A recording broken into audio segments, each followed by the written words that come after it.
Om Ajnanatimirandasya Jnananjanashalakaya Chakshurum Militam Yena Tasmai Shri Gurave Namaha Shri Chaitanya Manobhishtam Sthapitam Yena Bhutale Swayam Rupa Kada Mahyam Dadati Swapadantikam Vandeham Shri Guru Shri Yutapadakamalam Shri Gurum Vaishnavasya Shri Rupam Sakrajatam Sathanvitam Tam Sajivam Sadvaitam Savadutam Parijana Sahitam Krishna Chaitanya Devam Shri Radha Krishna Padani Sahana Lalita Shri Vishakhanvitamscha Namo Om Vishnu Padaya Krishna Presthaya Bhutale Srimate Bhakti Vedanta Swami Niti Namine Namaste Saraswate Deve Gauravani Pracharine Nirvishesha Shunyavadi Paschatya Deshatarine Vancha Kalpatarubhyascha Kripa Sindhubhya Evacha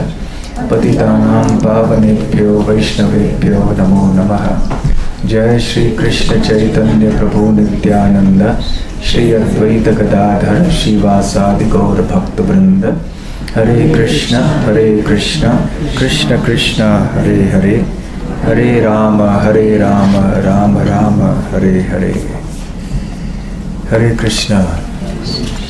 So very warm welcome to all of you for this seminar on culture of food. Thank you so much. Do you want the lights on? No, I don't think so. If devotees wanted to write, and if you, okay, you can switch it on, there's no problem.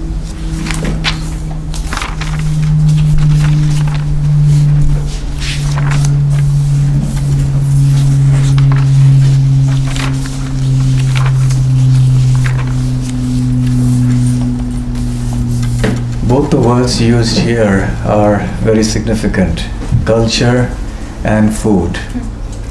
We know what food is, and we know what culture is. We have a sense of what the term culture means. And we also know that food is an important element of culture. But before we go on to our main topic of food, I also want to dwell on the import or the significance of the word culture. Technically, if you study, the social sciences, you will see so many definitions of culture. We don't want to get into those technicalities. But I'd like to give just a very simple understanding of the word culture. If we want to grow or develop something, then that growth and development needs a very positive and supportive atmosphere. So that positive and supportive atmosphere is a culture. An existing culture is identified with respect to certain things, and that culture helps those things to grow. For example, we say a certain country has a sporting culture or has a football culture, which means there is an atmosphere where there is a high degree of consciousness about sport or about football, and there are all sorts of facilities given for that purpose. There is encouragement given. It is given a high priority. So it's part of everyone's thinking. Everyone naturally veers around. Everyone automatically just blends into that larger mindset of being football conscious. Let's say England or Brazil. Yes, you have football madness practically everywhere. It's because there's a culture, an underlying culture where so much priority is given to it. So when priority is given to something, there is a certain goal, then everything else develops around it to nurture it, to support it, to help it grow and develop. Similarly with a musical culture in a certain place, or a culture of learning or education where people are encouraged to study, to go to college and school and university and become learned, and where learned and educated people are respected. A place where there is a culture of learning will respect learned people. You will respect whatever things or whatever people are there with respect to the priorities there. Yeah, okay, you can keep, but please no more coming in and going out. Just keep it here. You can just go away, yeah.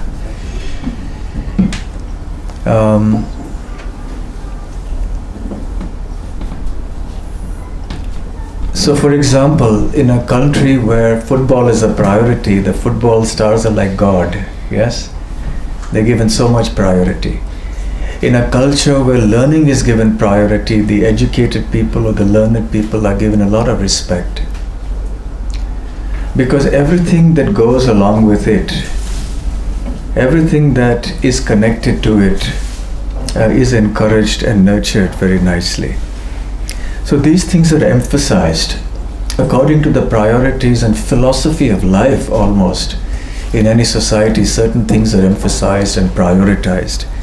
And then the whole society gears around to nurture that particular culture. In one sense, one may speak of culture as a kind of a soil in which plants grow. In order to help a plant to grow, you need an appropriate kind of soil.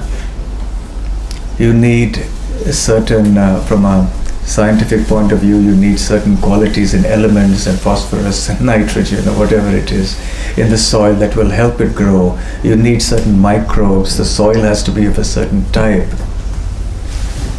Now for us as human beings, as we understand from the Bhagavad Gita and the Srimad Bhagavatam and the entire Vedic scriptures, our goal of life is spiritual perfection, Krishna consciousness. So spiritual development is the topmost priority for us as devotees. And the Vedic scriptures say that this should be the priority for all humanity. For all civilized, cultured societies, spiritual development should be given the top focus. Therefore, our culture, be it for food, be it for music, be it for any other form of dance, drama, behavior, language, whatever it may be, should all be focused eventually and ultimately on this one single point of spiritual development. So the word culture reflects behavior, ideas, values, customs, traditions, beliefs, all of that. So what are our beliefs, cultures, values, traditions, practices, customs, etc. that facilitate spiritual development with respect to food? That's going to be our topic for today. So we cannot disconnect food from culture. Actually, food almost represents the philosophy of life. You can understand a person's philosophy of life or get some inkling of it by looking at the kind of food that person eats. What are his or her choice? What is his or her choice of food? It's a very interesting way to analyze someone. And we're going to see that when we study, look at the definitions of the different types of food as given in the Bhagavad Gita. So, if you want to be a refined and cultured society, then we have to really focus on both these. Culture, of course, comprises many things apart from food, but food is such an intrinsic and inseparable part of our life, such a crucial part of our life, we can't do without it. Music, dance, drama, literature, all this is part of culture. But you could well live without it for a couple of days. If you don't hear a song for some days, you could live. If you don't read a book for a couple of days, you could live, but you can't live without food. So it goes to show how important food therefore is for the development of our spiritual culture. Indeed, and I'm going to try to make this point in this presentation, that let alone a spiritually developed society, But any civilized society must have a refined concept of the term food. So first I'll begin. Can we have the next one? So first I want to open the discussion for next by talking about the purpose of food. Why do we eat? Now this is obviously, it may seem like what we call a no-brainer, yes? We eat food, yes. I mean, what's there to talk about it? What's the big question talking about the purpose of food? Yes, it raises the question, do we need food to live? Yes. But do we eat to live or do we live to eat? It's a question worth considering. We eat not only to survive, not only to live, but we also eat for many other reasons. We eat because it gives us some pleasure. So we want our food to be tasty. We also want it to be healthful, healthy. We want it to be nourishing. We want our food to be so many things, and we also want our food to be cheap. If you like some kind of food, but it's too expensive for your pocket, then you can't take it. You can't eat it. So we have so many criteria. But let's see what Srila Prabhupada has to say about the purpose of food. Very succinctly, in a certain purport in the 10th verse of the 17th chapter of the Bhagavad Gita, can we have the next one? Srila Prabhupada mentions what the purpose of food is. These are the three purposes of food only: to increase the duration of life, to purify the mind, and to aid bodily strength. Now, we can understand the first one and the third one. Definitely the third one is something we all identify with very, very much, because we experience it every day.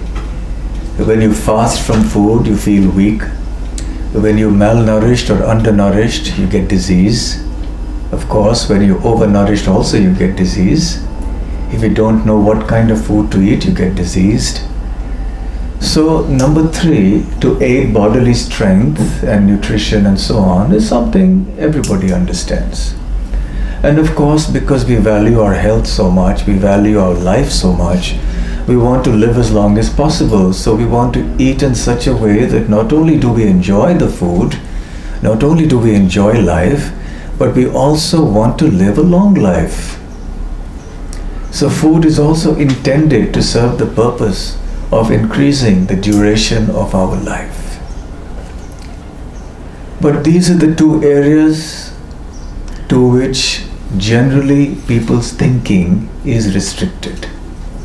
When it comes to the second point, to purify the mind, there we are in strange territory. Mostly people in the world have no conception of this.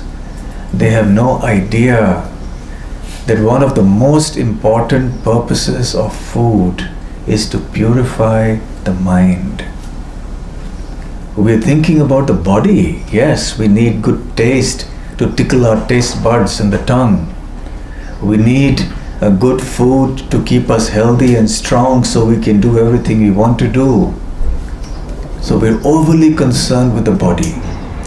We should not neglect the body, of course, but we should not also be over concerned with it.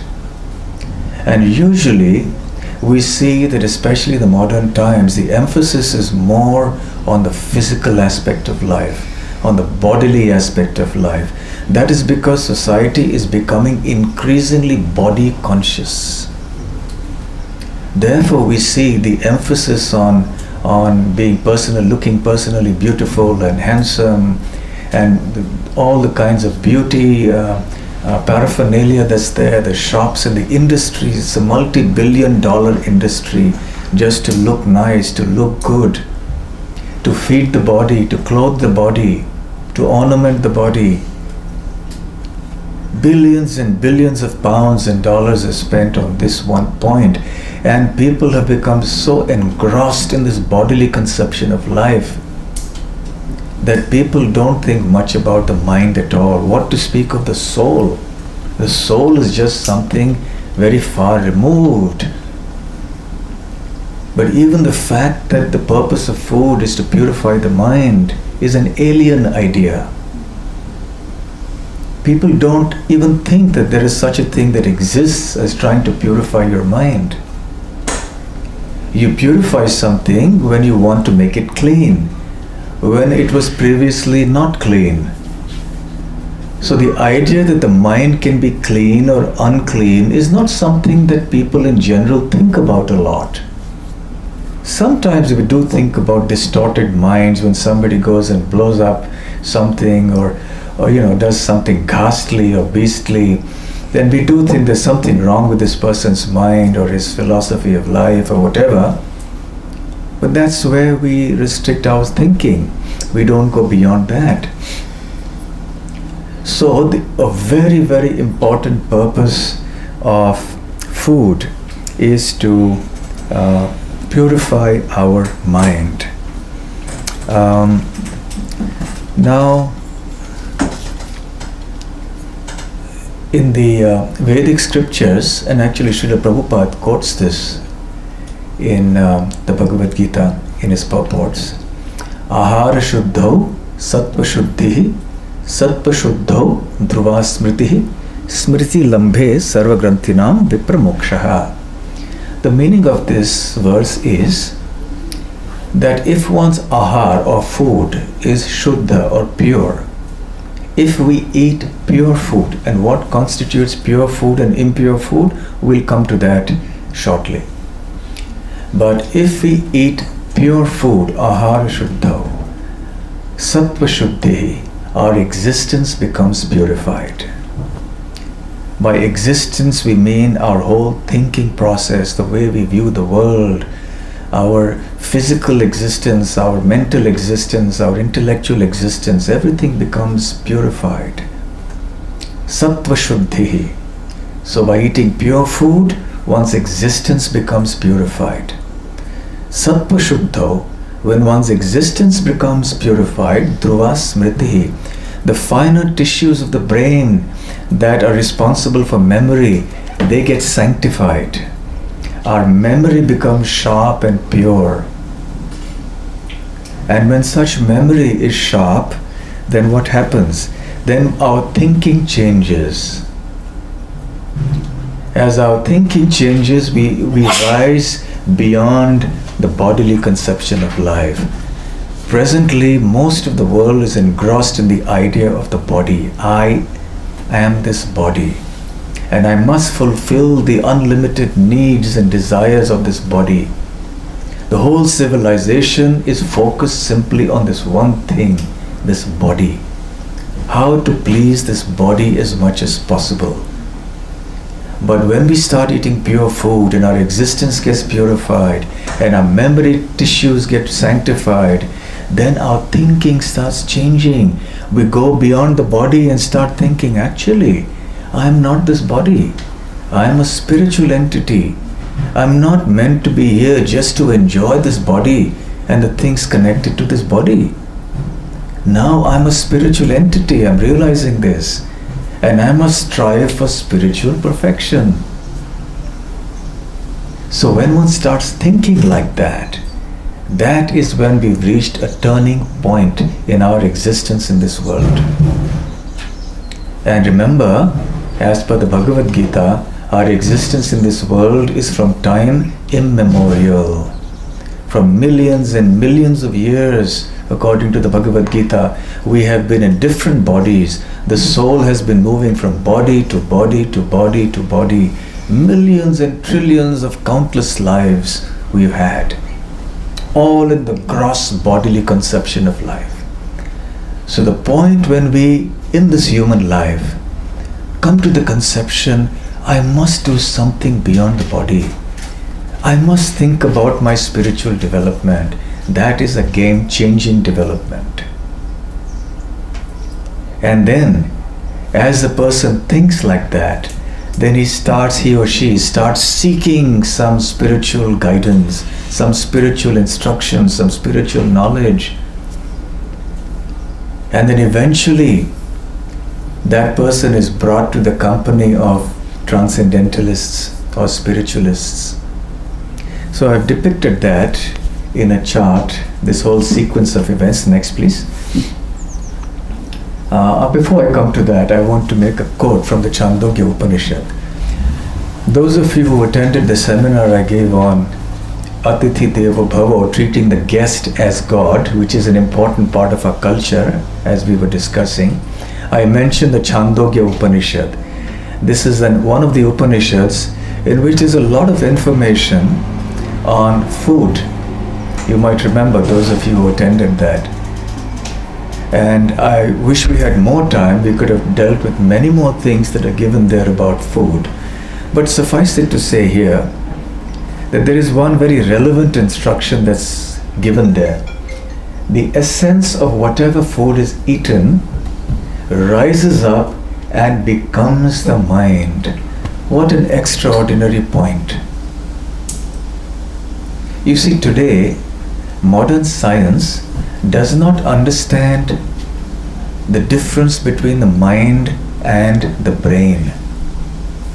We think of the two as being the same, but there is a difference. Of course, there is a strong correlation between the two. The mind also has a bearing on the brain. So pure mind will also affect the brain, and impure mind will also affect the brain. So please keep the sentence in mind. The essence of whatever food is eaten rises up and becomes the mind. You've heard the saying, you are what you eat. It's truer and more literal than you might imagine. So I will request you to memorize this one sentence. The essence of whatever food is eaten rises up and becomes the mind. In other words, the quality of the food we eat determines the quality of our mind, the quality of our thinking. It is the quality of our thinking that therefore determines the quality or the type of our behavior and our words and our actions. And these in totality are called our swabhav, or our nature. So good food leads to all of this, and from pure nourishment manifests a pure nature. When you say, here is a pure-hearted soul, we have some sense of what that means. Shall we have the next slide? We'll have a chart which kind of summarizes this. The connection between food and spiritual development. Yajna means sacrifice. Sacrifice means acts that are pleasing to God. And in the Bhagavad Gita, Lord Krishna has said that one should perform such activities. When it comes to food, it means that we have to offer the food to Lord Krishna and then accept that as His mercy, as His grace, and we call it prasadam. And we'll be speaking about prasadam a little later in this presentation.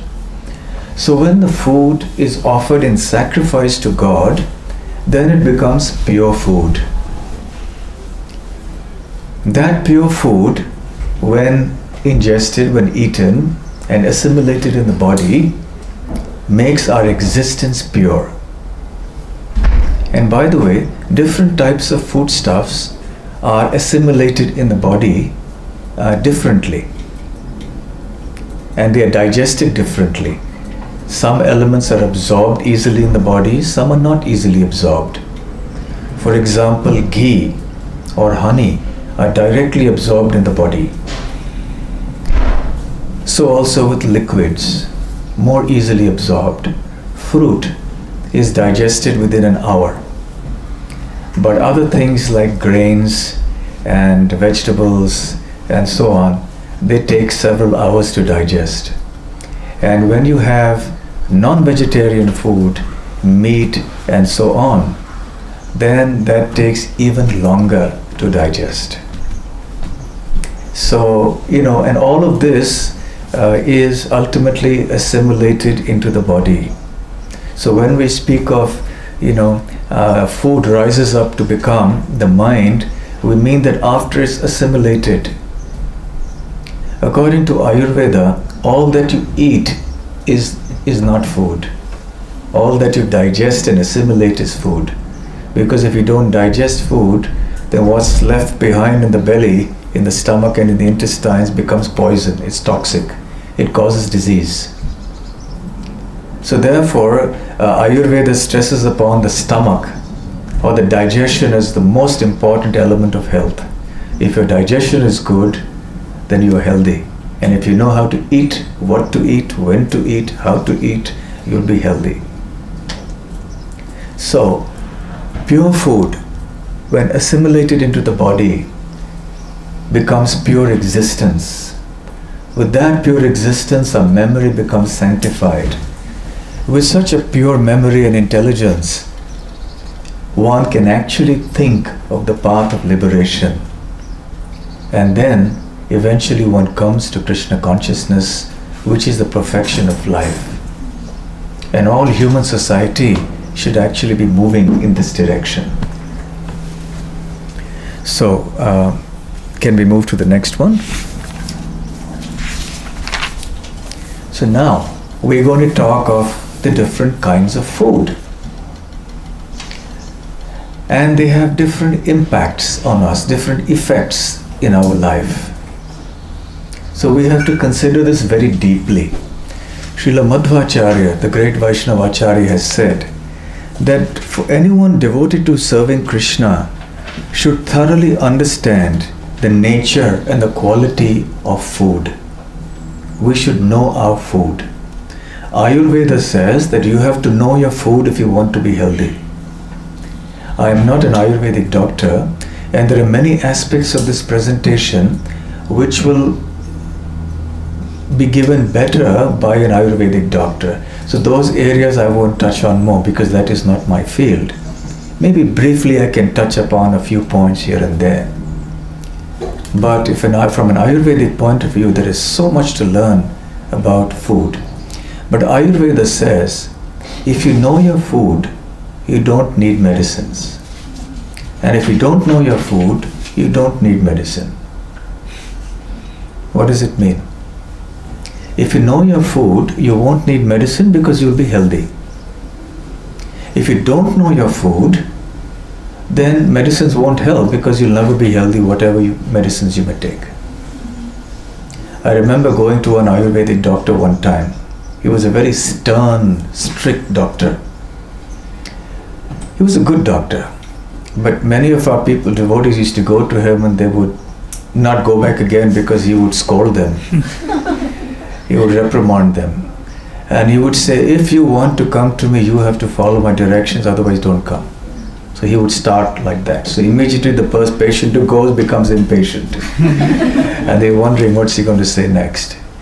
And then his main focus was not in medicines. He said, I'm going to tell you what you should eat and when you should eat. If you're willing to follow this, you come to me, otherwise go away, don't come back to me. So I promised him I would try. I don't think I've been a very good patient, but I'm trying to be a good follower. So in any case, it's important for us as devotees, as spiritualists, and even as people who seek their welfare, our own welfare, we should know our food. So know your food should be something very important for us. So according to the Bhagavad Gita, there are 3 kinds of food. Food in the mode of goodness, which is called sattvic food because the mode of goodness is called sattva guna. There's food in the mode of passion, which is called Rajasik food because the mode of passion is rajoguna. And food in the mode of ignorance, which is tamasic food because the mode of ignorance is called tamoguna. Now each of these types of foods have their own characteristics, and we should consider these very carefully. I think I've got some more charts about, yeah. Okay, can we have the next chart? Okay, foods contain the quality of sattva, rajas and tamas and are accordingly qualified. So why are some foods considered sattvic, some rajasic and some tamasic? Because inherently those foods have those qualities. In other words, if you eat those foods, then you will also develop those qualities. If you eat foods that are sattvic, the sattva guna or the mode of goodness will develop within you. If you eat foods in the mode of passion, that is rajasic foods, the rajaguna, the mode of passion, will develop within us. And if we eat tamasic foods, foods in the mode of ignorance, the tamoguna, the mode of ignorance, will become more prominent in our consciousness. So we need to know the qualities of these three gunas, these three modes: goodness, passion and ignorance. It's a very important topic overall in life for everyone. But since our topic is on food in particular, we will not have time today to discuss the qualities of these three gunas in detail. Suffice it to say that the very terms indicate the quality. When you say sattva means the mode of goodness, it indicates what sattva guna is. When we say rajaguna is the mode of passion, it gives us an idea what that mode is. When we say that tamoguna is the mode of ignorance, it gives us an understanding of what this is. So even a normal person will say, well, I think I should better be situated in sattva, in the mode of goodness, because that's going to be better for me. Sattva actually encourages all the modes that it is associated with, like wisdom, peacefulness, happiness, and so on. Can we have the next slide? So people under the influence of a certain mode will like food in that mode. So if you're a sattvic person, then you will automatically like sattvic food. If you're a rajasic person, you will spontaneously go towards rajasic food. If you're a tamasic person, if you're under the control of the mode of ignorance predominantly, then you will automatically go towards tamasic food. In fact, this is how Lord Krishna classifies foods on this basis.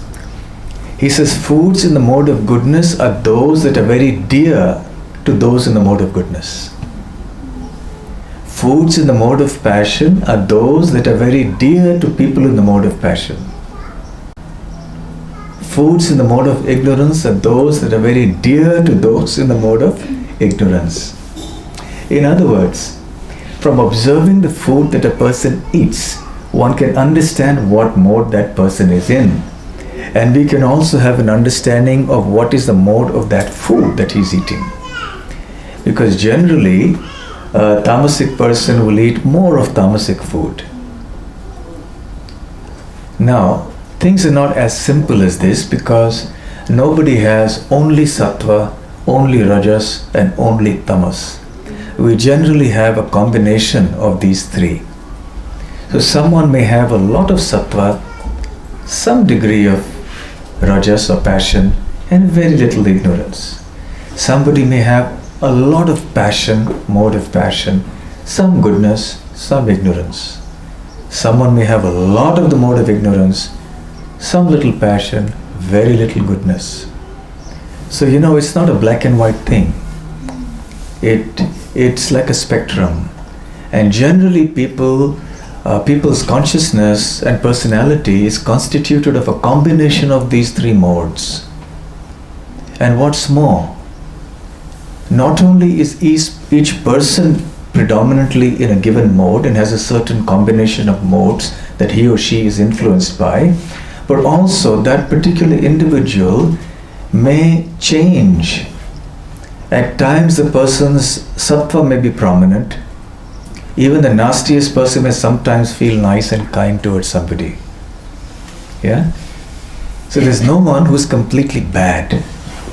There's no one who's completely good unless he's a pure devotee of the Lord, transcendently self-realized. So at different times and in different circumstances, the different modes may predominate in our consciousness, and we would behave and speak accordingly. But still, more or less, we can say a person is predominantly in goodness, predominantly in passion, predominantly in ignorance, or predominantly in a combination of passion and ignorance, predominantly in a combination of goodness and passion, like that. So we can have this broad kind of understanding of these things.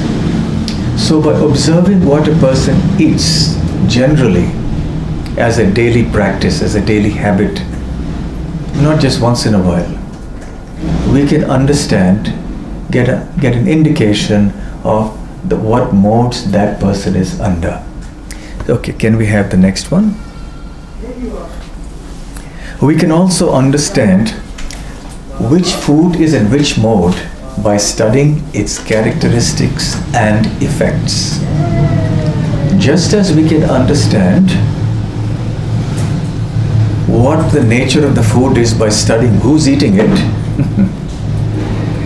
you can also understand the nature of food more fundamentally by studying its characteristics and effects.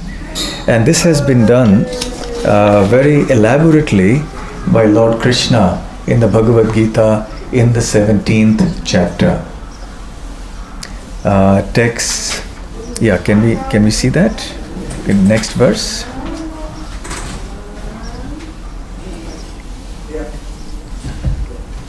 Okay, so here we have sattvic foods. We have foods in the mode of goodness. So what are their effects? Let's discuss the effects that they have first on us. Number one, it increases, or the sattvic foods increase our duration of life. These are the symptoms given by Lord Krishna in that particular verse. 17.8 to, I think 8 to 10. Yeah. So, second, sattva. These foods increase the purification of our existence. Third, bala. They give strength. Now by sattva, the purification of existence, we mean not just strength of will, but also wisdom. It causes us to develop knowledge. It causes us to be inclined towards cultivating and acquiring knowledge and wisdom. That is the characteristic of sattva. Also, it gives us a stronger determination, will. So it increases our duration of life, it purifies our existence, it gives us physical strength, arogya, it gives us good health, sukha, it gives us happiness, and priti, it gives us satisfaction.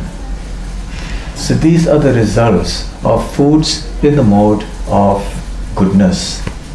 What are the characteristics of such foods? Krishna says rasyaha, food which is juicy, which means delicious, nutritious, tasty. Second, snigdhaha, fatty. Now fatty doesn't mean that you become obese. Now fatty here from an Ayurvedic point of view indicates something, it's called snigdha. Snigdha means, literally in Ayurveda, it means oily. We have to see the word oily in contrast to the word ruksha, which we're going to see next when we come to the mode of passion. Ruksha means dry. So for example, your skin may be dry. Somebody's skin may be a little oily. So even our internal organs may sometimes be dry. Your nostrils may sometimes get dried up, and then you feel discomfort. So they need to be lubricated. So snigdha means that the food facilitates the right amount of moisture and lubrication in the body. Right? Then the third is sthiraha. Sthira means that it's enduring, it's wholesome, it's substantial.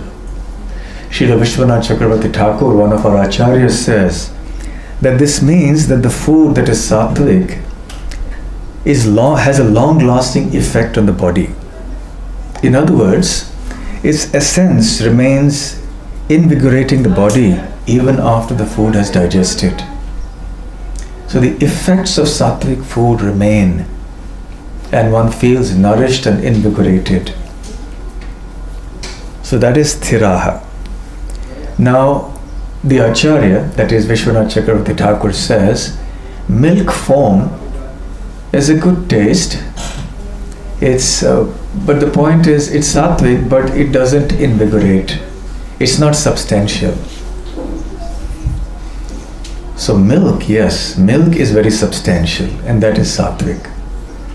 The next item is hridyaha, or it is pleasing to the heart. Sattvic foods are pleasing to the heart because they are beneficial to the heart, to the stomach and the other organs, as Srila Vishwanath Chakravarti Thakur says. It's also pleasing to look at. The food should look pleasing. Therefore, good cooks, they make sure that the food appears very nice when it comes on your plate, isn't it? Sometimes it's a work of art, and sometimes when our devotees make food, it's so nice you don't feel like eating it because you want to admire it as a work of art. Yes, with so many dressings and so many other types of things.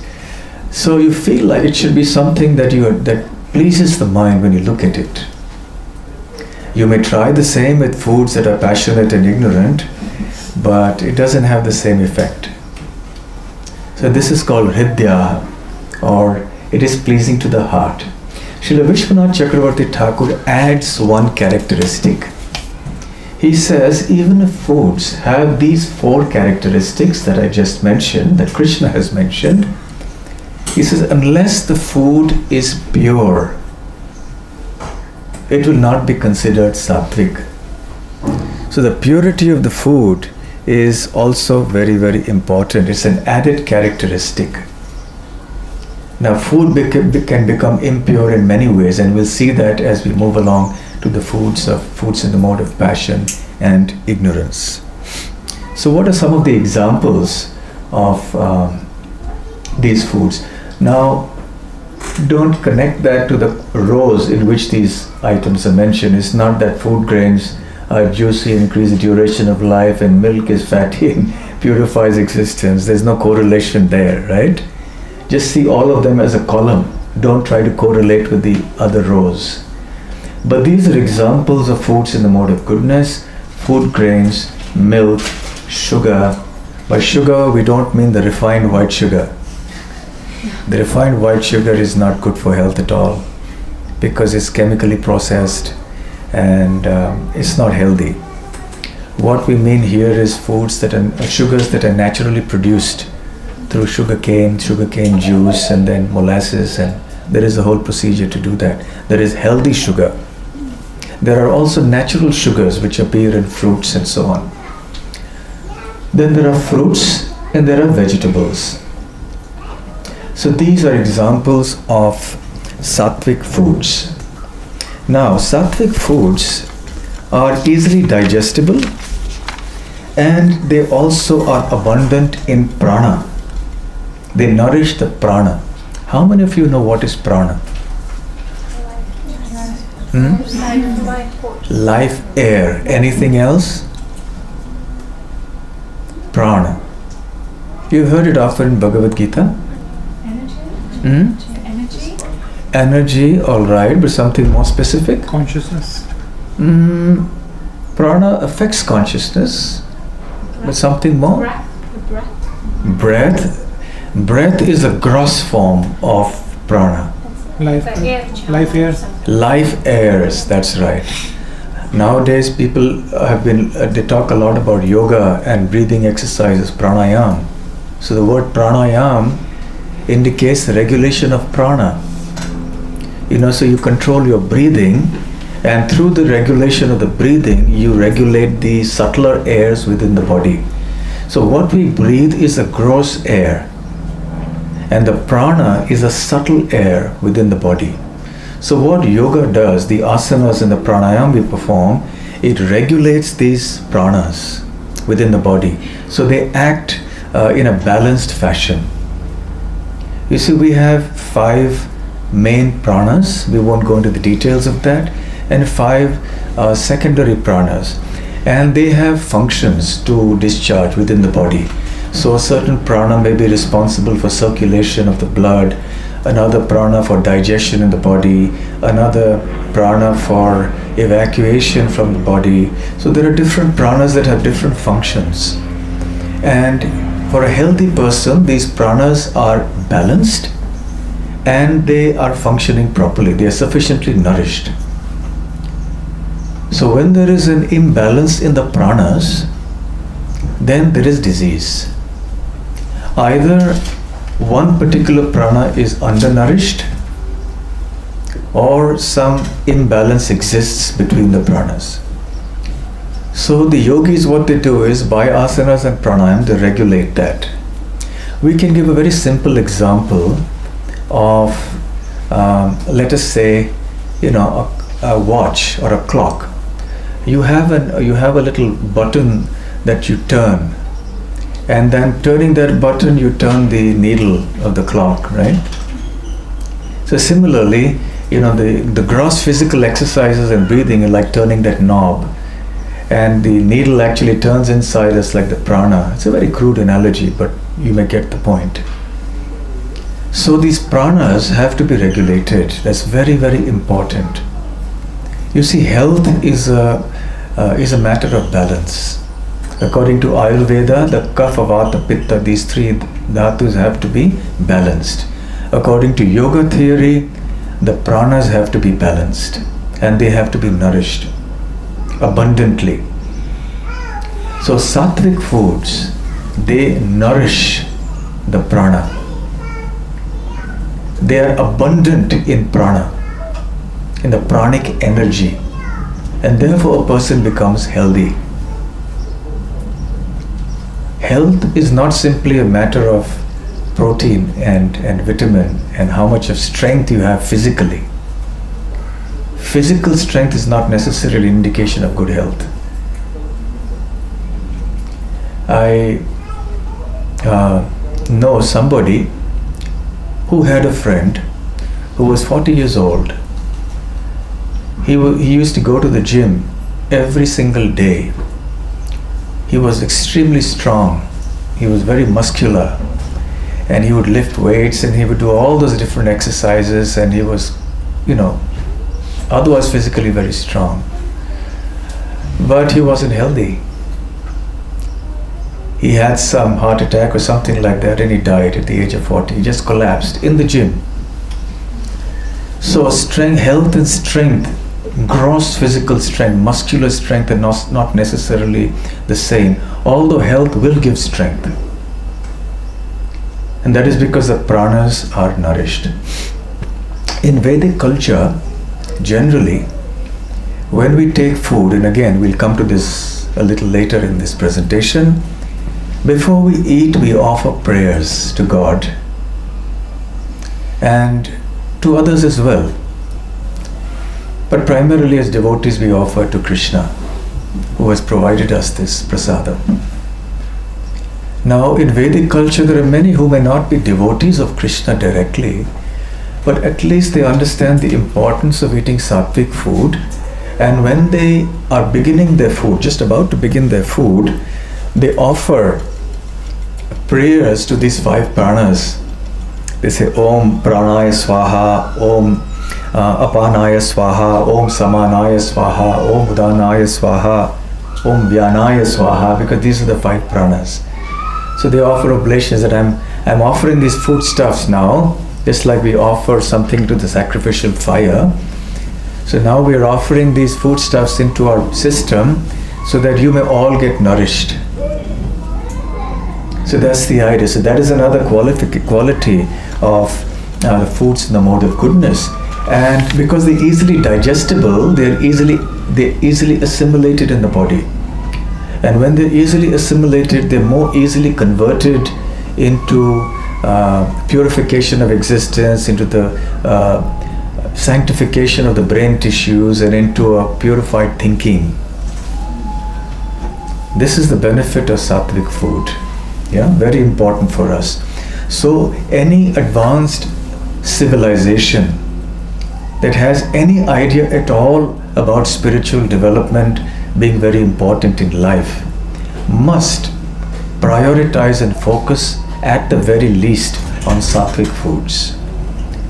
We will later be talking about transcendental food, spiritual food, but at least sattvic food, which is free of sinful activity and free from the other faults that plague the other two kinds of food, which is food in the mode of passion and food in the mode of ignorance. So having discussed foods in the mode of goodness, let's take a look now at foods in the mode of passion, or Rajasic foods. Let's discuss the effects first. The effects of Rajasic foods are dukkha, causes distress; shoka, causes misery; amaya, it causes disease. That wasn't said about sattvic foods. Sattvic food said the opposite. It facilitates good health. But foods in the mode of passion actually create disease. And what are the characteristics? Actually, Krishna uses the word ati, and that ati means excess or too much.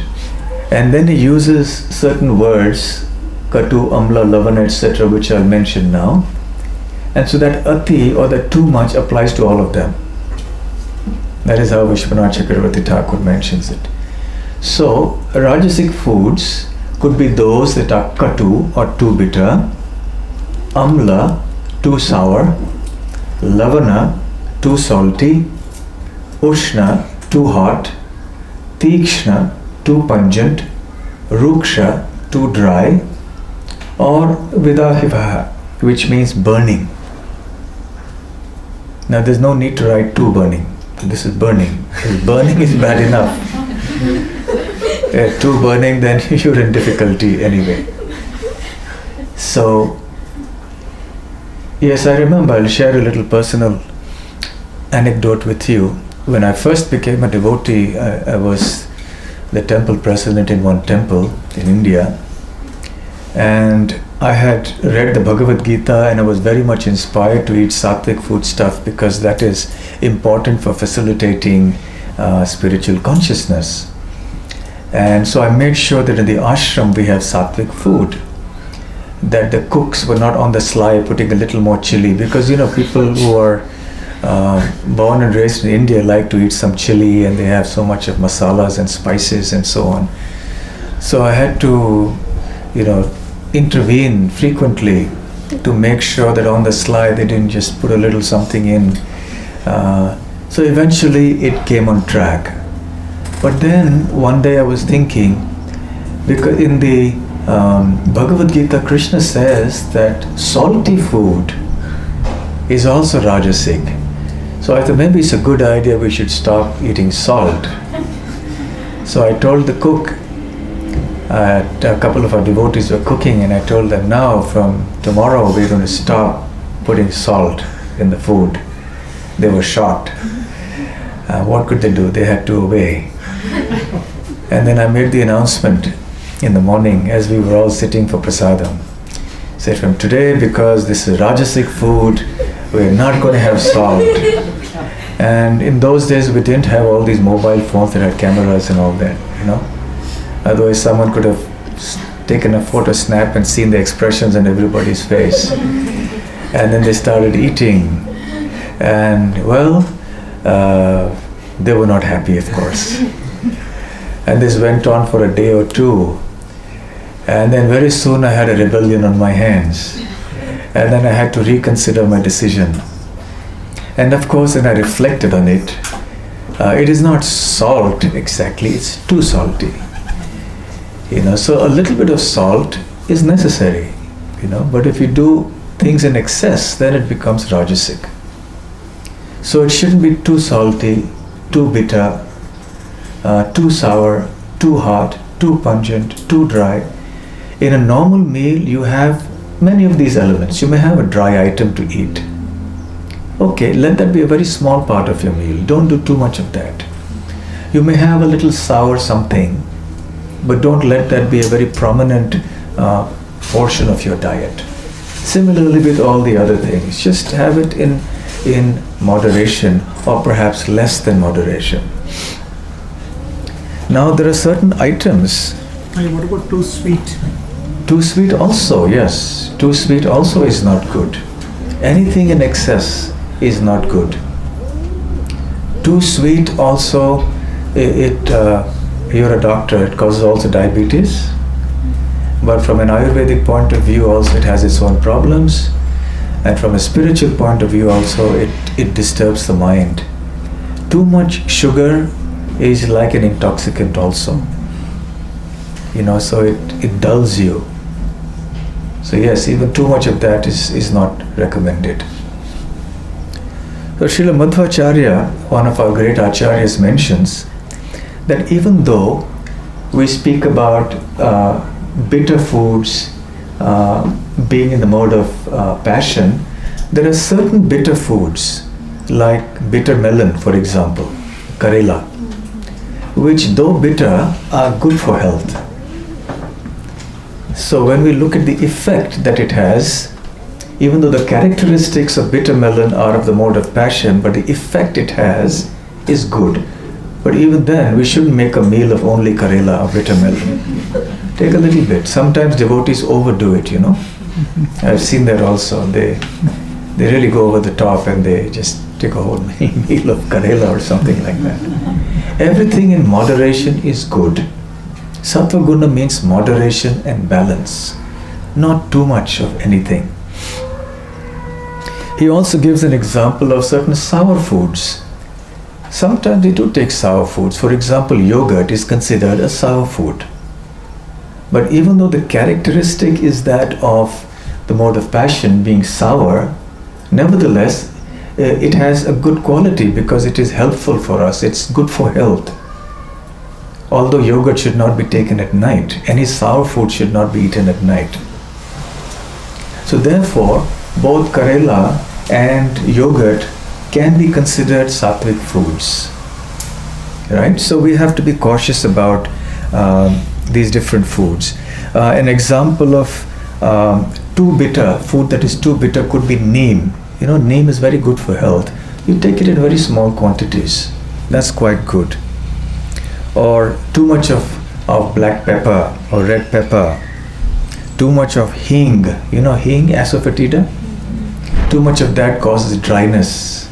So even spices should be used in moderation. So what are the different foods that are in the mode of passion? Very spicy foods. Any foods that have all of these qualities that we've mentioned here. Cola drinks, tea and coffee, chocolate, all of these things are Rajasic foods. So we avoid them. I'm sorry. What to do? I'm the harbinger of bad news. But this is what it is. Onion and garlic will also come. Onion and garlic will come when it's in the next mode. Okay, so these are foods in the mode of passion. So what happens when we eat foods in the mode of passion? As the very word indicates, they increase our passions. They overstimulate the body. And they excite strong emotional qualities and passions within us. And they destroy the body-mind equilibrium. They assist the body to some degree in some way at the expense of the mind. They harm the body also, as we have seen. Amaya causes disease. But even if it gives physical strength to the body, it does so at the expense of the mind. even if it tickles the taste buds of the tongue, even if it gives some muscular strength, even if it gives some extra passion, but it does so at the cost of the mind. So it contaminates the mind, it pollutes the mind. So therefore we try to avoid foods in the mode of passion. However, there are certain professions and activities where we may say that people, let's say, who are doing a lot of physical work, or they have to, let's say, soldiers and, people who have to deal with a lot of dangerous situations. So they have to be a little bit in the mode of passion. You can't be too good. If you're fighting a battle, if that's your dharma, you're a soldier, you have to have some passion in you. You have to have the mode of passion. We don't advocate soldiers also eating meat and so on, although sometimes these things were allowed for Kshatriyas in the past. But a combination of sattvic and rajasic foods may be okay for them, because then it gets them all fired up to do whatever they need to do. But generally for those who are serious transcendentalists, we do not recommend foods in the modes of passion. Okay, so now we'll come to the next one, which is foods in the mode of ignorance. The effects of the mode of ignorance are, now those of you who have studied Bhagavad Gita, what are the effects or the symptoms of the mode of ignorance? Laziness, procrastination, sleeping,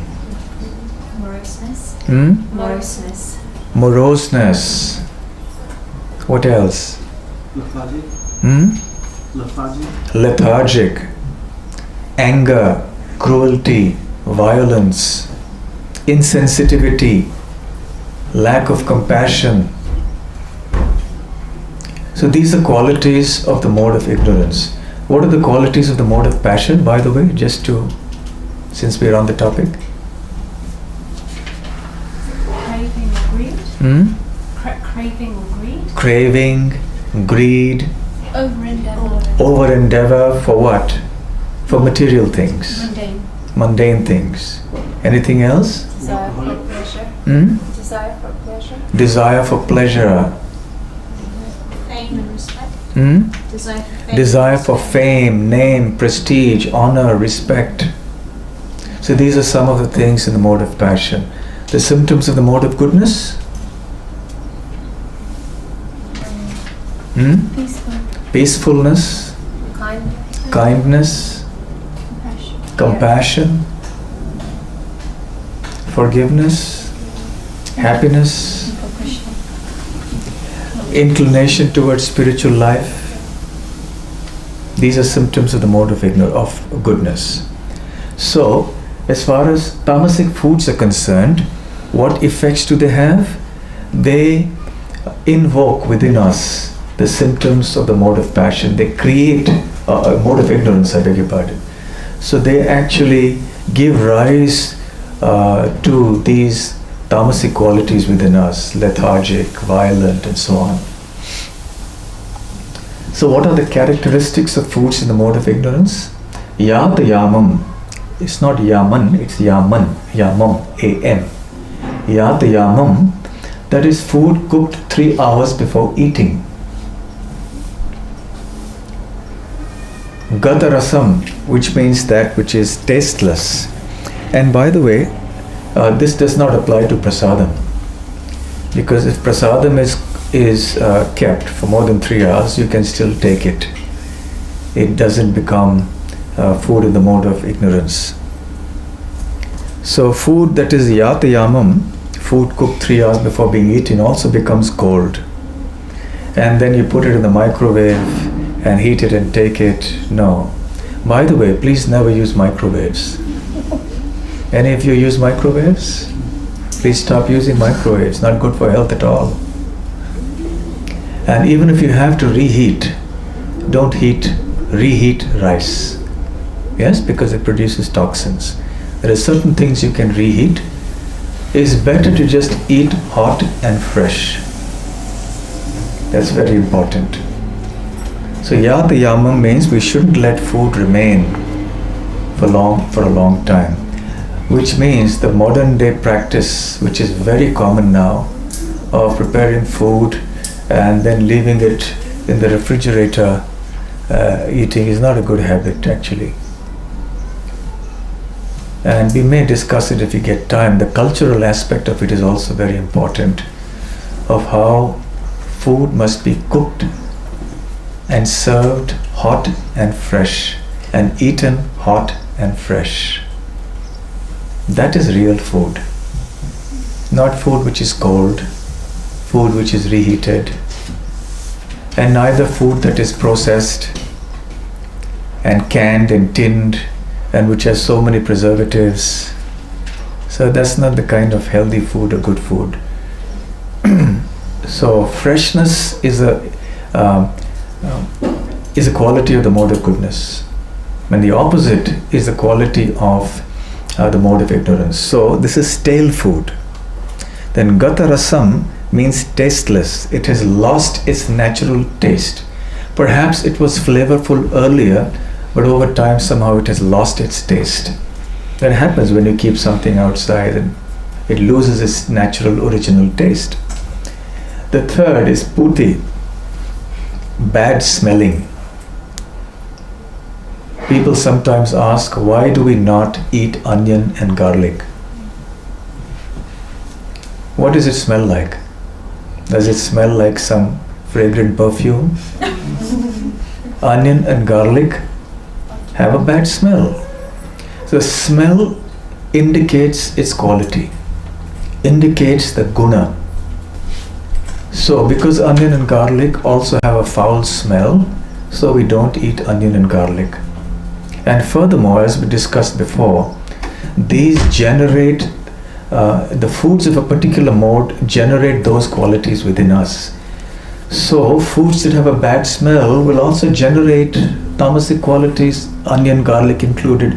Therefore, onion, garlic are examples of food in the mode of ignorance, although sometimes these foods are also classified under the category of the mode of passion. But generally they are considered in the mode of ignorance. And meat, of course, smells terrible. What is the meat that people eat? It's decomposed flesh. It's a decomposed carcass, isn't it? To use very blunt words. Do you know why the Europeans from Portugal, Spain and England came to India some centuries ago? What was the main reason for them to come? Trade? You know, Vasco da Gama came, I think it was my school history, 1498 or something like that. For spices. Because in tropical countries you can grow spices naturally and abundantly. And what use were the spices to the Europeans? They hide the smell of the decomposing. They act as preservatives and they hide the smell. And because they generate they have a good smell, so then you use spices in order to mask the smell, the foul smell of the decaying meat. And it also helps to preserve it for some time. Because in those days they didn't have refrigerators and all that, so they didn't have ways to store the meat. So they wanted spices. So trade in spices was flourishing at that time, and primarily because of this. So therefore meat is like that. Meat is yatayamam, even though you may cook it, but by the time it reaches you in order to cook, we don't know how many days or weeks have elapsed before it comes to you, and then you cook it. So definitely food in the mode of ignorance. Then paryushitam. Paryushitam means decomposed. So meat is of course decomposed, but even let's say fruits that have decomposed have become overripe, that is also not to be eaten. Then it becomes food in the mode of ignorance. So a same fruit may be in the mode of goodness when it's just ripe. It may be in the mode of passion when it's underripe, and it may be in the mode of ignorance when it's overripe. How many of you have had raw mango? Yes. Raw mango is very delicious. Children especially love it. And it's got that tangy, sour taste to it. And so you take it with a little bit of salt and chili powder and this and that, and it's like a delicacy that people like to have, yes? So when it's raw, it's in the mode of passion. A little something's okay, not too much. When it's ripe, just right, it's in the mode of goodness. Sweet, juicy, nourishing, delicious. Okay, I won't speak more unless you start salivating. And when it's overripe, then it becomes it becomes food in the mode of ignorance. So that is paryushtam. The next quality is uchishtam. Uchishtam means that it is the remnants of somebody else's meal. Let's say, I find this happening very much here, where people are sitting together, they dip into each other's plates and they eat. That's not really something that's a culture thing to do. And whatever's left behind, you just eat that. The exception to this, Srila Vishwanath Chakravarti Thakur and the other acharyas mention is, this does not apply to the remnants of food eaten by the Supreme Lord and by his great devotees, the saintly persons. That is helpful for us to do, but not ordinary food eaten by everybody else. If prasad is getting wasted by somebody. If prasad is getting wasted by somebody, well, generally we'll come to that when we talk of serving. We have some journey left to go before we conclude. So we'll talk about that when we speak of serving and honoring prasadam.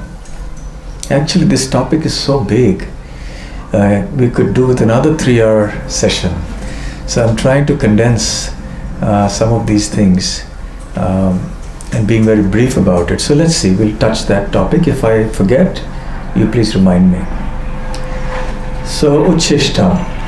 Then amedhyam.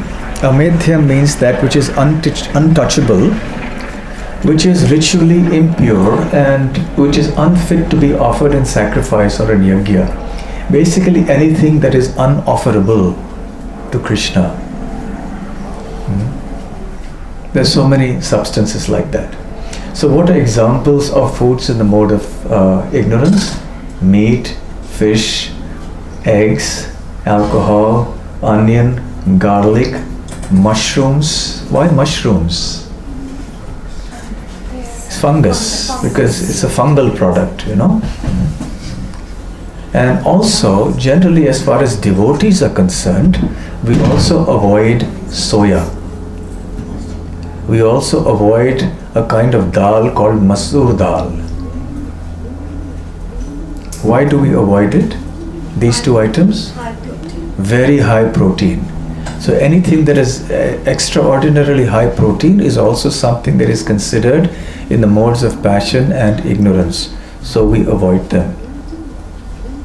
So having talked about these different types of foods, now can you, what is the time now, please? 11:25. 11:25. Okay. So what we'll do is, we'll go on for a while more and then we'll break for 10 minutes or so. Yes? Okay, can I have the next slide? Okay, so as I mentioned earlier, foods in the 3 modes will produce qualities associated with those modes.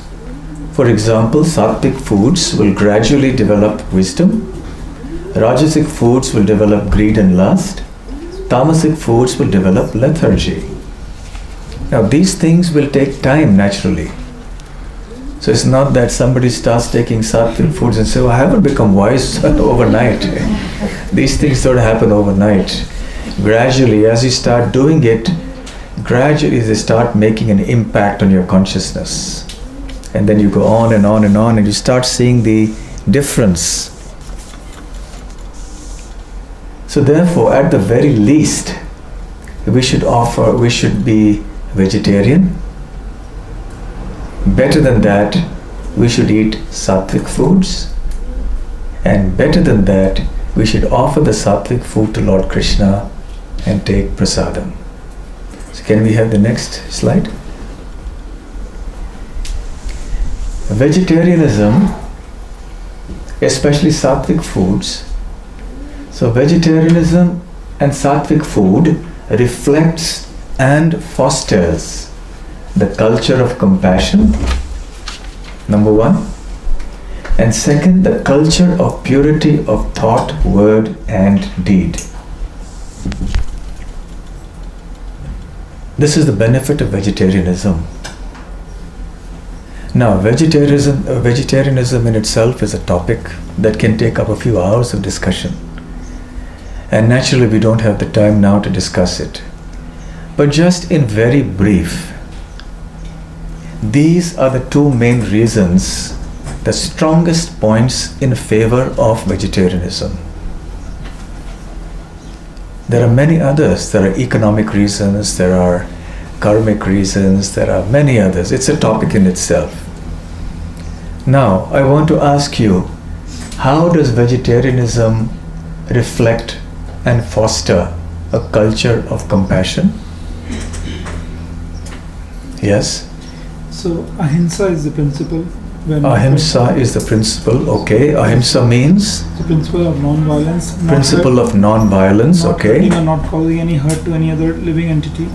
So by the mode of vegetarianism, we are inflicting the minimal possible hurt or violence to any living entity.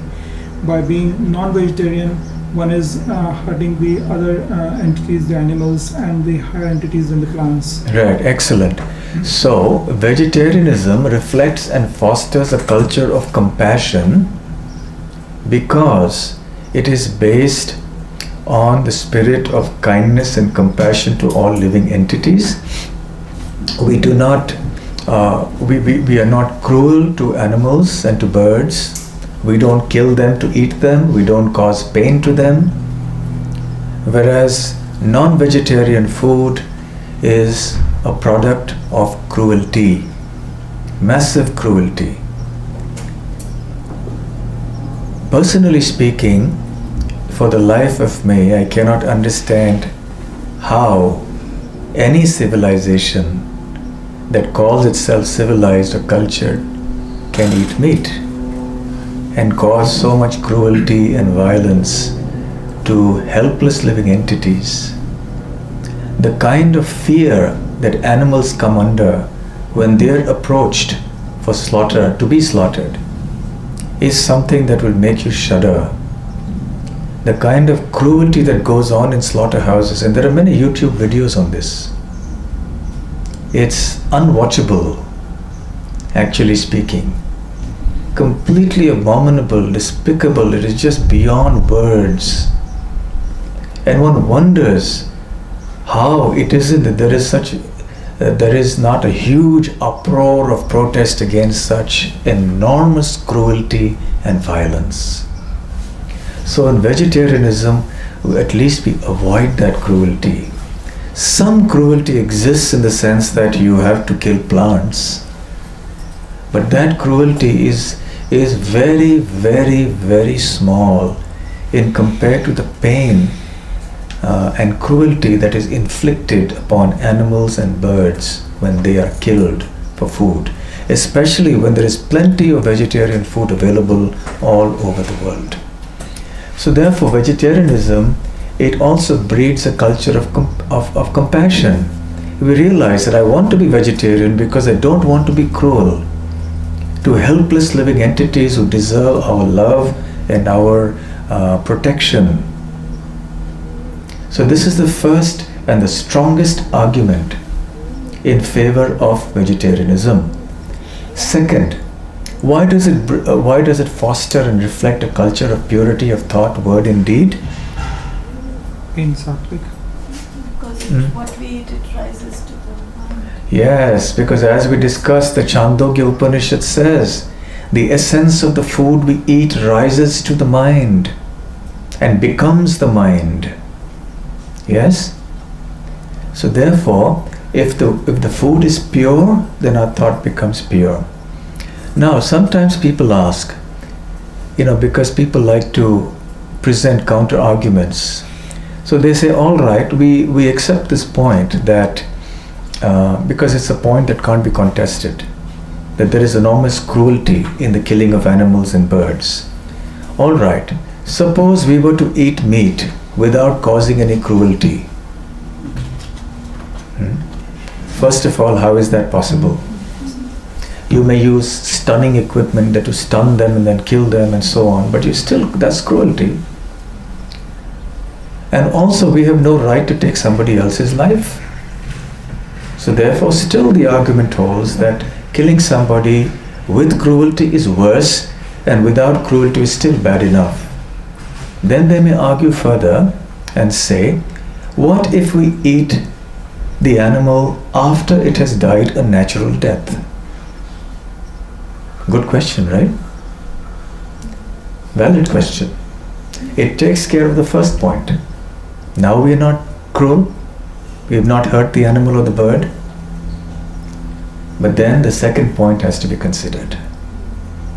That if you indeed want to be a civilized and cultured person, then you must try to foster in your own life a spiritual culture. You must work towards spiritual development as the ultimate goal of your life. And therefore you must eat food that nourishes the spiritual aspect of your consciousness. So even if you eat food or meat of animals that have died naturally, still it is tamasic food. Because all the other qualities of the tamasic foods that we discussed earlier are present in this. It is stale, decomposed, unclean, etc. So therefore, vegetarianism reflects and fosters these two types of culture. And one last point before we break. Can we have the next slide? But we are not just vegetarians. We follow prasaditarianism. So we are not vegetarians, we are prasaditarians. What does it mean to be prasaditarians? Prasaditarians means that we eat only prasadam, food that is offered to Lord Krishna. And what prasadam is and other aspects of it we'll discuss after the break. But suffice it to say here at this time that prasaditarianism is an improved, much superior version of vegetarianism. Therefore, it greatly strengthens the culture of compassion and purity which exist in vegetarianism, and further, it also reflects and fosters the culture of devotion to Lord Krishna. This is very, very important. Remember the example of the soil and the plant that I gave in the beginning of the talk, of how you need a favorable atmosphere or the soil condition for the plant to grow.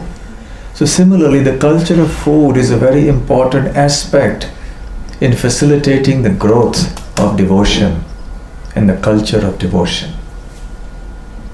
So the ultimate culture of food is to adopt prasaditarianism.